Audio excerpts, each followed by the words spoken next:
At first glance, this looks like a tech story. Chips, factories, export rules, supply chains. Easy to ignore. But this is not really about technology. It is about power. Right now, two countries are fighting over something most people never see and rarely think about. Tiny pieces of silicon that decide who leads the next era of intelligence.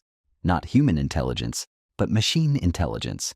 And unlike past rivalries, this one is not happening with weapons or soldiers. It is happening with chips. The United States and China are locked in an AI chip war, and the outcome will shape everything from national security to the apps you use every day. To understand why this matters, we need to step back. Modern AI runs on advanced chips. Training large models requires enormous computing power. The most advanced chips are incredibly difficult to design and even harder to manufacture. Only a handful of companies in the world can do it well, and most of them sit within the US technology ecosystem. For years, China relied heavily on foreign chips. That worked fine when trade was open and supply chains were global. But as AI became more strategic, dependence started to look like vulnerability. From the US perspective, advanced AI is not just a commercial product.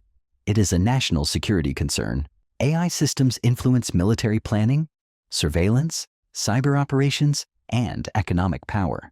Letting a rival gain unrestricted access to the most powerful chips became uncomfortable. That discomfort turned into policy. The US began restricting China's access to advanced AI chips and the tools needed to make them. Export controls tightened. Certain chips could no longer be sold. Manufacturing equipment was restricted. Software tools became regulated. On paper, these moves were framed as safeguards. In reality, they were pressure points. China suddenly faced a problem it could not solve quickly. Designing advanced chips is one challenge. Manufacturing them at scale is another. The most advanced production techniques rely on highly specialized equipment, controlled by a small number of companies outside China. This exposed a harsh truth.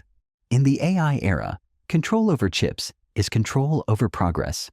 China responded the only way it could, by accelerating domestic development. Investment poured into local chip companies. Research funding increased. Universities, startups, and state-backed firms were pushed to close the gap. The goal was clear: reduce reliance on foreign technology and build an independent AI hardware ecosystem. But catching up is not simple. Chip development is not just about money. It is about experience, process refinement, and decades of trial and error. Even small setbacks can delay progress by years. Meanwhile, AI models continue to grow, demanding more powerful hardware. This creates a strategic imbalance. The US, for now, retains an advantage in high-end AI chips and software ecosystems. China has scale, talent, and determination, but faces bottlenecks at the highest levels of performance. This is why the AI chip war is slow, technical, and relentless. There are no headlines about battles.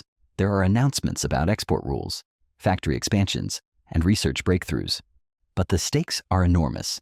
If China succeeds in building competitive AI chips at scale, it reduces the effectiveness of US restrictions. If it fails, its AI ambitions remain constrained. On the other side, the US faces its own risks. Restricting exports can slow competitors, but it can also accelerate their independence.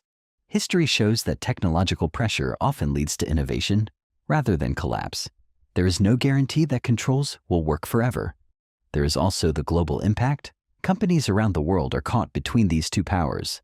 Supply chains are fragmenting. Some firms must choose where to operate and who to serve. Technology that once flowed freely is becoming regional. This fragmentation changes how innovation spreads. Instead of a single global ecosystem, we may see parallel systems, one centered around US technology, another around Chinese alternatives. Different standards, different hardware, different rules. For businesses and developers, this means complexity. For governments, it means strategic planning. For consumers, it means changes that happen quietly, without announcements.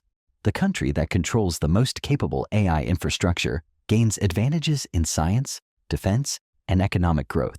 That makes chips as strategic as oil once was. And unlike oil, chips are not evenly distributed. They require rare expertise, extreme precision, and fragile supply chains. A single disruption can ripple across industries. That fragility is why governments are paying attention. This is not fear-driven policy. It is recognition. The world is entering a phase where intelligence itself becomes a resource. Not just human intelligence, but machine-driven capability at scale. The US-China AI chip war is the first major conflict of that era. It will not end with a treaty. It will evolve through regulations, breakthroughs, and quiet shifts in capability. And most people will never notice it happening. But years from now, when AI systems define economic strength and national influence, it will be clear that this was not just a tech dispute. It was a turning point,